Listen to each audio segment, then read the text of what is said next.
이 시간 찬송가 545장 이눈의 아무 증거 아니 되어도 함께 찬양하시겠습니다. 찬송가 545장입니다.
안녕하세요. 기적의 40일 2주차 오늘 두 번째 시간입니다. 어제는 우리가 아브라함 이야기 우리가 함께 찾아보았습니다. 문제가 찾아왔을 때 우리 인간에게 인본주의 문제 해결이 얼마나 어리석은 일인가. 하나님이 하시는 일과 사람이 원하는 일들을 비교해 봤을 때 우리는 그저 자녀 문제, 먹을 것의 문제, 이걸 따라 헤매이고 하나님을 방해하는 존재일 뿐인데, 하나님은 단순히 자녀의 문제만을 해결해 주시는 게 아니라 우리 안에 하나님의 나라를 이루어 주시기 위한 이 어마어마한 일을 하고 계신다는 것, 우리가 함께 나누었습니다. 오늘은 두 번째로 인본주의 문제 해결 두 번째 시간으로 모세 이야기 우리가 함께 나누어 보도록 하겠습니다. 자, 출애굽기 2장 1절로 2절 우리 한번 같이 읽어보겠습니다. 시작. 레위 가족 중 한 사람이 가서 레위 여자에게 장가들어 그 여자가 임신하여 아들을 낳으니 그가 잘생긴 것을 보고 석 달 동안 그를 숨겼으나 그랬어요. 자, 여기 보니까 레위 남자, 그죠? 하나가 레위 여자에게 장가를 들었다는 거예요. 이 레위 남자는 우리가 나중에 알지만 모세의 아버지 아므람을 이야기하는 것이고, 레위 여자는 모세의 어머니 요게벳을 이야기하는 거겠죠. 결혼을 해서 아들을 낳았어요. 이 아들은 지금 모세 이야기니까 모세를 얘기하는 겁니다. 자, 그러면 이렇게 남자와 여자가 결혼을 해서 아들을 낳으면 잘한 일이에요. 이게 기쁜 일이죠. 게다가 그 아들이 잘생겼대요. 이건 아니 부모가 보기에 못생긴 아들이 있겠습니까? 그런 어떤 이쁘다 안 이쁘다 이런 얘기가 아니에요. 이 원어를 보면 잘생겼다는 말은 토브라는 말을 쓰는데 이건 하나님이 보시기에 좋았더라는 얘기예요. 하나님이 보시기에 좋았더라는 얘기는 이 아이를 하나님이 기뻐한다는 걸 부모가 알고 있었어요. 근데 그렇기 때문에 석 달 동안 이 아들을 숨겼다는 거예요. 자, 우리가 이 내용을 예수를 오래 믿은 분들은 다 알고 있겠지만 이제 이 기적의 40일은 신앙의 초보자도 듣기 때문에 좀 간단하게 이 배경을 말씀을 드리면 원래 이스라엘이 기근의 문제를 해결하기 위하여 지금 이 본문이 등장하기 약 400년 전 그때에 이 민족 전체가 애굽으로 내려갔어요.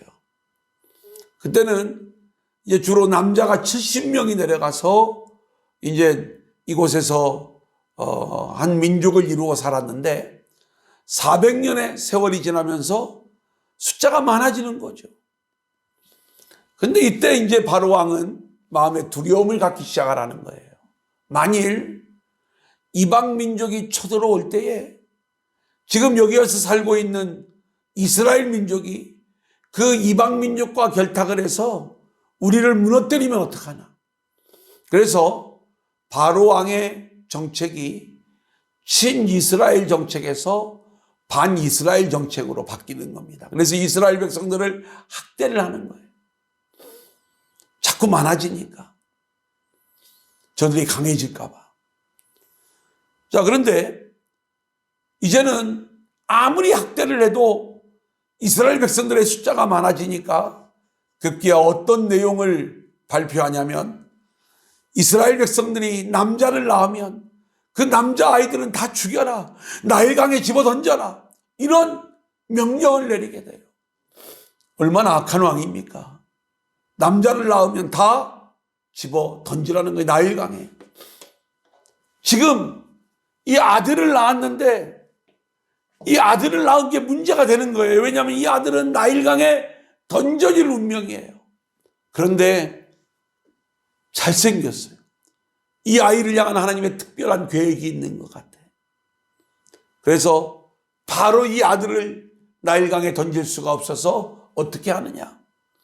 석 달 동안 숨어서 키우는 거예요.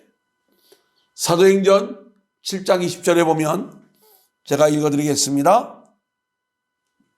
그때에 모세가 났는데 하나님 보시기에 아름다운지라 그의 아버지의 집에서 석 달 동안 길리더니.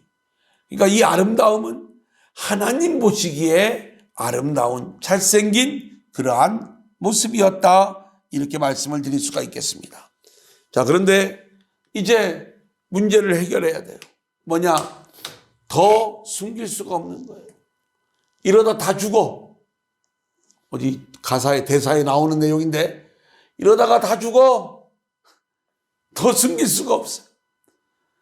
이 아이를 나일강에 던지지 않으면 집안이 다 죽을 수가 있어요. 그래서 이제는 이 어린아이 모세를 나일강에 던져야 되는 문제. 이게 우리 인간의 문제. 실제로 우리 인생에는 자녀의 문제가 있습니다. 우리는 이 자녀를 세상에 내놓아야 돼. 근데 자녀를 우리가 세상에다 내놓을 때요, 마치 그 자녀를 나일강에 던지는 그러한 마음으로 이 경쟁이 있는 이 세상 속에 우리의 자녀들을 내놓아야 되는 거예요. 그때 부모가 할 수 있는 일이 뭐가 있겠어요? 오늘 이 모세를 나일강에 던지면서 부모가 할 수 있는 일은 딱 하나예요. 갈대 상자를 가져다가 역청과 나무진을 칠하는 거예요. 여러분, 이게 무슨 얘기냐면, 자, 이렇게 이제 강물이 흘러가고 있다고 봅시다. 여기다 그냥 던지면 아이가 죽겠죠. 그러니까 여기에 어떤 갈대밭이 있는데 여기다가 이 아이를 조심스럽게 놔두는 거예요. 그냥 놔두면 빠져 죽으니까 갈대 상자를 준비해서, 자, 갈대 상자예요. 여기다가 모세를 이렇게 누이고 뚜껑을 덮어요.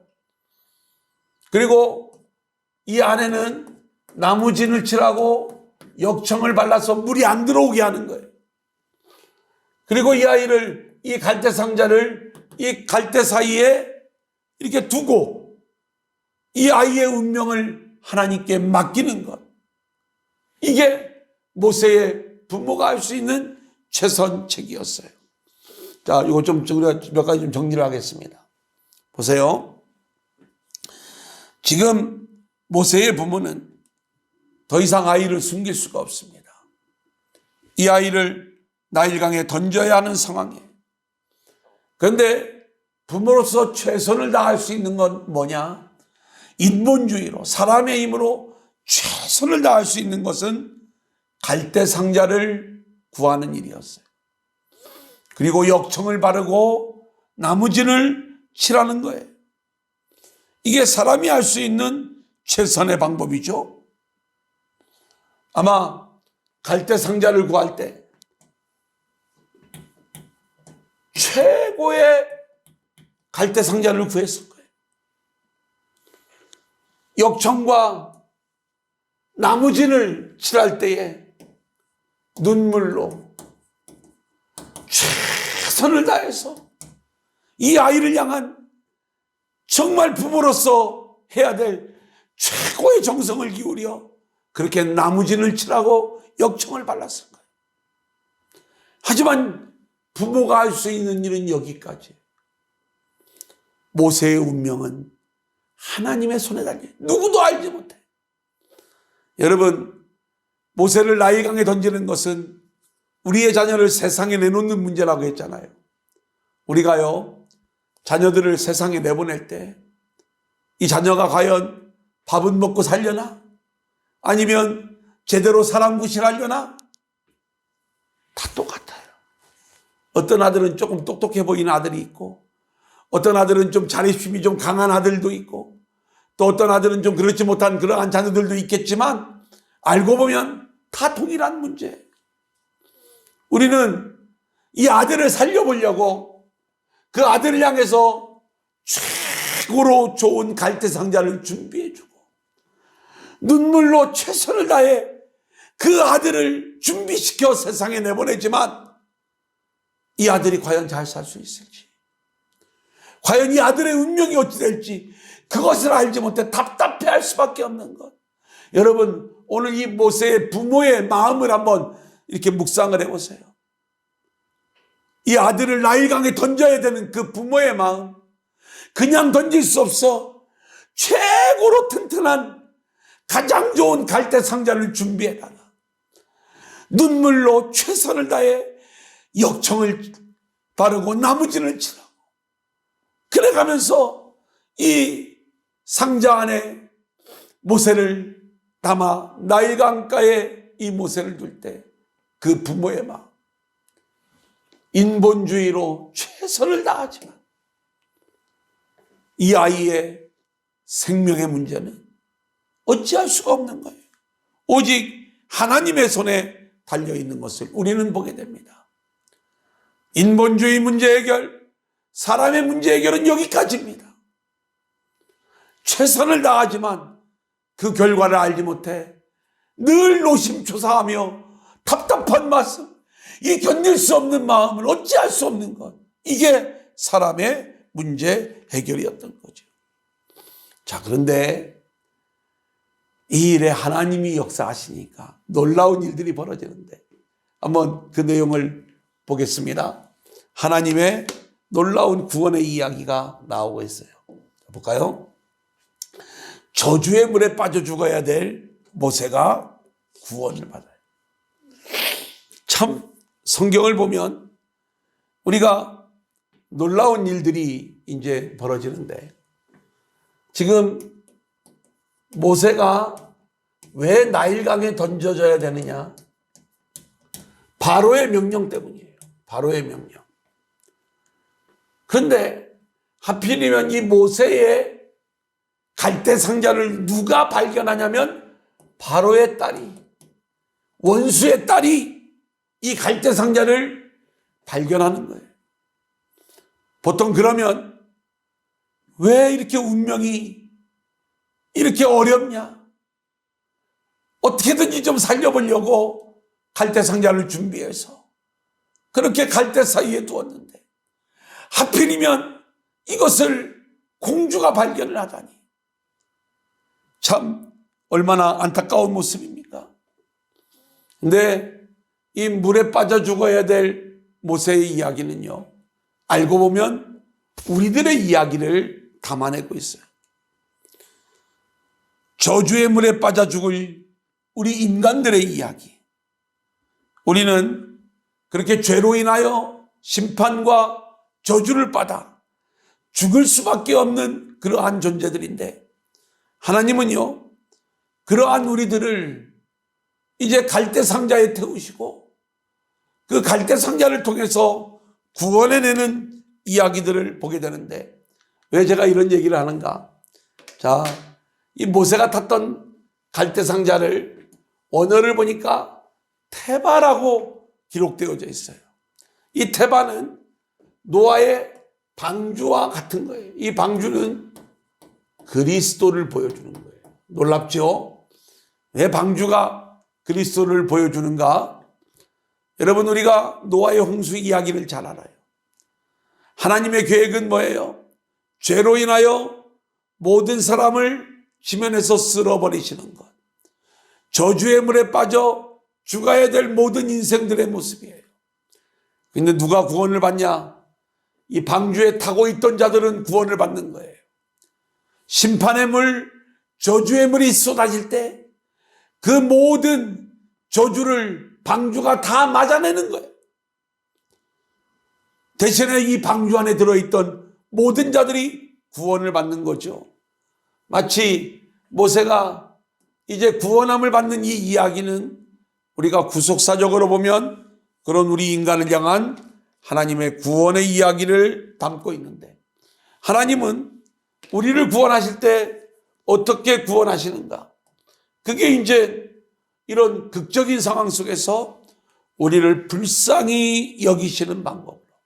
오늘도 보니까 이 원수의 딸을 만났는데 이 원수의 딸이 그 마음을 하나님이 주장하시는 거예요. 2장 6절을 볼까요? 자, 열고 그 아기를 보니 아기가 우는지라 그가 그를 불쌍히 여겨 이르되 이는 히브리 사람의 아기로다.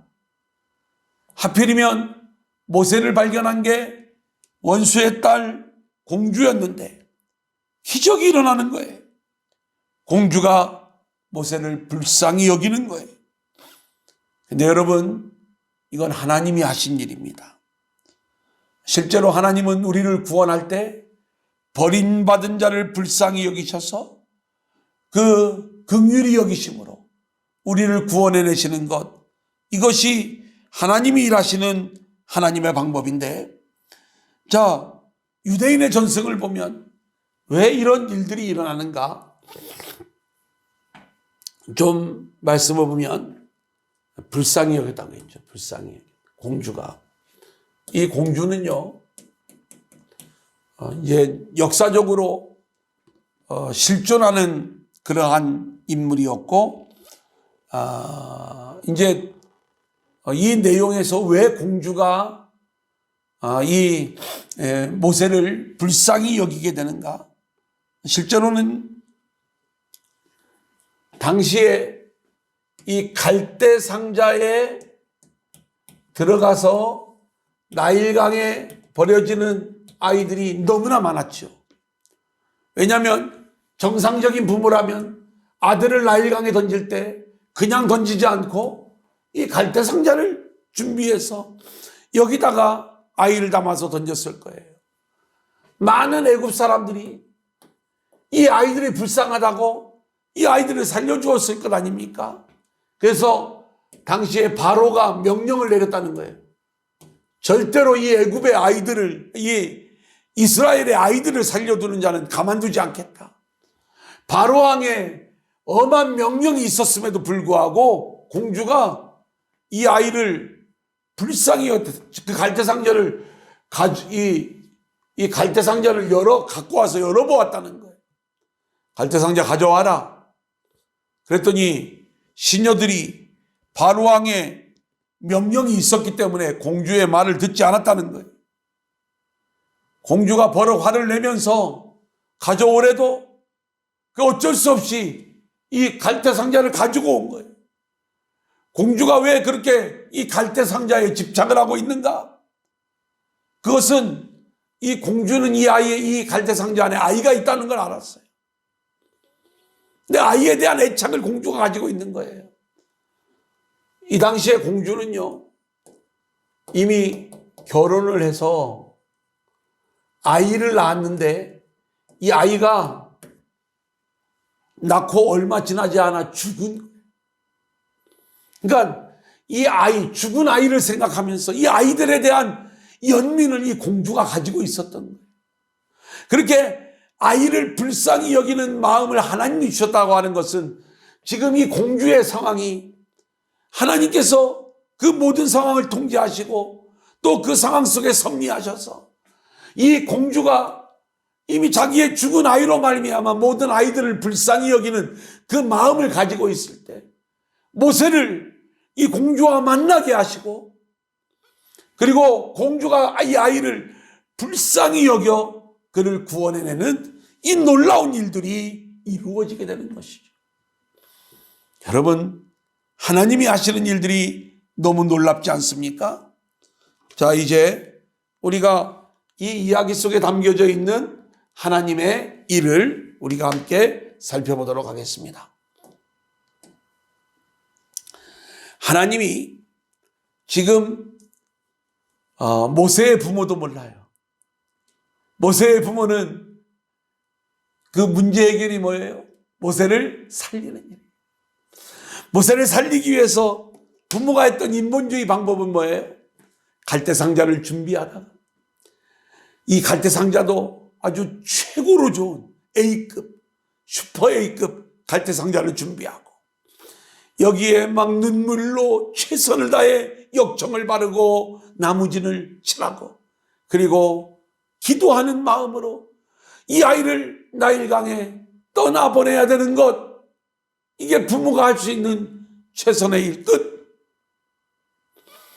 근데요, 하나님이 하시는 일을 보세요. 하나님은 지금 이 모든 과정을 뛰어넘어서 모세를 공주에게 보내고 있어요. 하나님은 모세를 살려주시는 것뿐만이 아니라 우리는 아들 살려주세요. 내 아들 출세하게 해주세요. 내 아들 성공하게 해주세요. 우리 이거 원하고 있잖아요. 하나님은요, 우리의 아들을요, 하나님의 아들로 세워가고 계세요. 할렐루야. 하나님께 맡겨야 돼요. 기적의 40일은 이렇게 우리가 하나님을 만나고 하나님께 맡기는 훈련을 하는 거예요. 하나님은 지금 사람은 모세를 나일강에 던져야 되지만 그 바로왕의 악한 명령, 어쩔 수 없는 사람들의 그 이야기, 그런데 이 일로 인하여 모세가 누구에게 가고 있느냐? 공주에게 가고 있고 공주의 아들로 성장하게 되는 거예요. 그래서 이제 공주의 아들로 성장하니까 애굽의 왕자가 된 거죠. 애굽의 왕자가 되어서 사도행전 7장 22절에 보니까 모세가 애굽 사람의 모든 지혜를 배워 그의 말과 하는 일들이 능하더라. 이 일로 인하여 모세는 애굽의 왕자가 되어 애굽의 모든 지혜를 배우고 말과 학문을 배워요. 훗날 모세는요, 모세 오경을 기록을 하게 되는데 얼마나 놀라운 이야기예요. 그가 애굽의 왕자였기 때문에 이 모든 것들을 말과 학문, 지혜를 다 배울 수 있었기 때문에 모세의 오경을 지을 수가 있었던 것이고요. 또한 이 왕자로서 정치력, 지도력을 배우는 거죠. 이러한 지도력이 결국 모세의 인생을 지도자의 인생으로, 출애굽의 지도자로 세우게 되는 거예요. 자, 그 다음에 두 번째로 하나님은 항상 모세를 왕자로만 키우신 게 아니라 하나님의 때가 되었을 때 모세를 광야로 쫓아보내십니다. 물론 이유가 있죠. 모세는 젖을 먹는 동안에는 어머니에게서 성장을 할 수가 있었어요. 그래서 이스라엘 민족의식 그리고 하나님 신앙을 배우는 거죠. 자기 동족이 애국 관리에 의하여 괴롭힘을 당할 때에 그의 마음속에 견딜 수 없는 마음이 일어나 애국 관리를 죽이는 거예요. 이게 들통이 나가지고 결국 이제 왕궁에서 도망쳐 광야로 도망갈 수밖에 없었는데, 놀랍게도 미디안 제사장 이드로에게 보내지고 그의 딸 십보라와 결혼을 하는 장면을 보게 돼요. 여기서 40년을 보내게 되는데 여기에도 놀라운 하나님의 계획이 있었던 것을 보게 돼요. 왜 하나님이 나일강에 던지시는가? 왜 하나님이 아브라함을 광야로 보내시는가? 미디안 제사장 이드로의 집으로 보내시는가? 이제 이 기적의 40일에는 우리가 제한된 시간이기 때문에 우리가 이 모든 내용들을 자세히 말씀드리기 어렵지만, 이 출애굽기의 말씀을 제가 강해를 할 때에 또 이 내용들을 자세히 말씀을 드릴 것입니다. 중요한 건 이 40년의 광야 생활이 또다시 하나님은 이 모세를 하나님의 도구로, 하나님의 사명자로 사용하기 위하여 그를 훈련하시는 40년의 기간이었다는 것.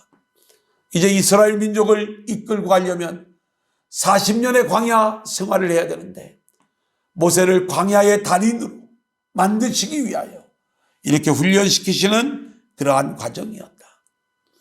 그래서 모세의 인생을 나눠보면 처음 40년 공주의 아들로 지낼 때는 무언가 된 줄로 생각하는 썸씽의 모습이었지만, 광야에서 40년의 삶은 자기가 아무것도 아닌 걸 깨닫는 낫싱의 시간이었고, 그리고 하나님께서 그를 부르셔서 출애굽의 지도자로 세운 그의 마지막 40년은 하나님이 그를 통하여 모든 일을 이루어내신 에브리싱의 시간이었다. 이제 썸씽의 인생도 아니고 낫싱의 인생도 아니고 결국 에브리싱의 인생, 이 모든 것들을 이루어 가시는 그러한 하나님의 이야기가 이 모세의 인생 안에 담겨져 있다, 이렇게 말씀을 드릴 수가 있겠습니다. 자, 이제 오늘 말씀의 결론적인 이야기입니다.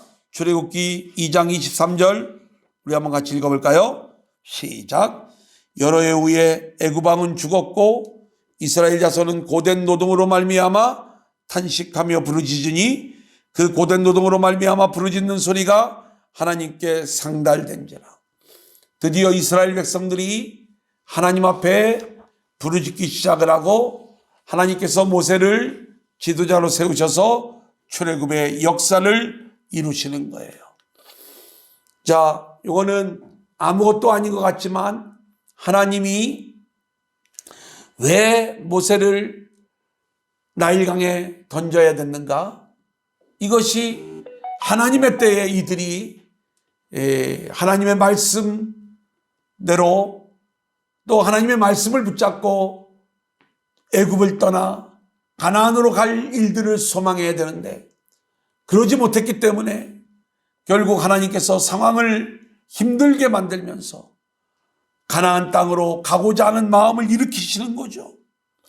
그리고 또 한편으로는 모세를 준비하시는 거죠. 그래서 출애굽의 역사를 이루어 가시는 거예요. 이제 오늘 말씀을 정리합니다. 하나님의 구원 계획. 하나님은 이스라엘을 구원하기 위하여 모세를 보내셨어요. 하지만 이 모세에게는 이미 미리암이라고 하는 누나가 있었어요. 아론이라고 하는 형이 있었어요. 모세가 태어날 때는, 이때는 역사적 상황이 너무 안 좋아서 아들을 낳으면 무조건 되고 나일강에 던져야 되는 그러한 상황이에요. 근데 하나님은 이스라엘 민족을 구원하고자 모세를 보내신 건데 모세가 나일강에 던져져 죽을 운명이었지만 이 상황을 바꾸셔서 이제는 모세를 누구에게 보내느냐? 공주에게 보내시는 거고, 물에 던져진 모세를 공주에게 보내시는 거고, 그 공주가 이 모세를 불쌍히 여기는 그 틈을 이용해서 미리암이 어머니 요게벳을 이제 또 소개하는 거죠. 어머니에게서 하나님 신앙과 민족의식을 배워요. 이게 나중에 모세가 사명자로 세워지는데 아주 중요한 역할을 해요. 40년 동안 애굽의 궁궐에서 지도자 수업을 하고 40년 동안 광야의 수업을 하고 그리고 출애굽의 지도자로 세워져 하나님이 놀라운 구원의 역사를 이루어 가신다. 여러분, 이것이 우리의 자녀들을 향한 하나님의 계획인 것입니다. 그렇다면 우리도 이런 생각을 해야 돼요. 우리도 자녀를 나일강에 던져야 돼요. 이 세상의 물에 우리의 자녀를 던져야 되네. 그래서 최고로 좋은 교육을 시키고 최고로 좋은 갈대상자를 준비하고 최고로 좋은 음식을 먹이고 건강을 챙겨주고 좋은 옷을 입히고 눈물로 자녀를 키워가면서 이 자녀를 세상에 내놓아요. 우리의 기대는 그저 밥 잘 먹고 살았으면 좋겠다. 그런데 하나님은요, 우리의 자녀들을 어마어마한 하나님 나라의 사명자로 하나하나 키우고 계시다고요. 이 놀라운 하나님의 계획이 우리에게도 있고 우리의 자녀들에게도 있는 거예요. 단순히 밥만 먹고 살아라, 출세해서 그래도 남부럽지 않게 살아, 이 정도가 아니라 이 모세의 파란만장한 인생을 통해서 하나님이 모든 것들을 다 이루어내셨던 것처럼 우리의 자녀들이 이제 하나님의 은혜 안에, 언약 안에, 또 말씀 안에 거하기만 하면, 저와 여러분도 마찬가지예요. 우리가 하나님의 말씀 속에 있기만 하면, 이번 기적의 40일에 하나님을 만나고 말씀 속에서 붙들리기만 하면 우리는 하나님이 이루시는 어마어마한 하나님 나라의 역사의 주인공이 될 것이다.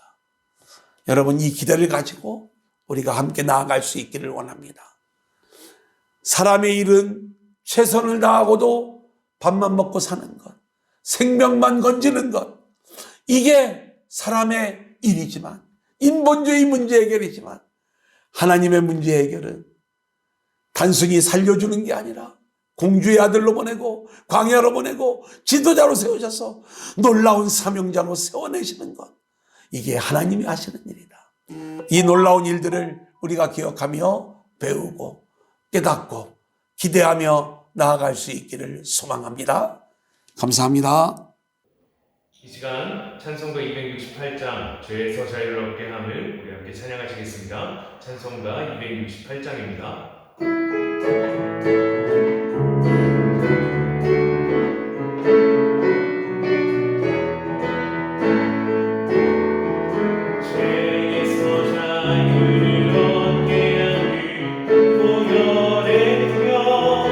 주의 보혈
함께 통성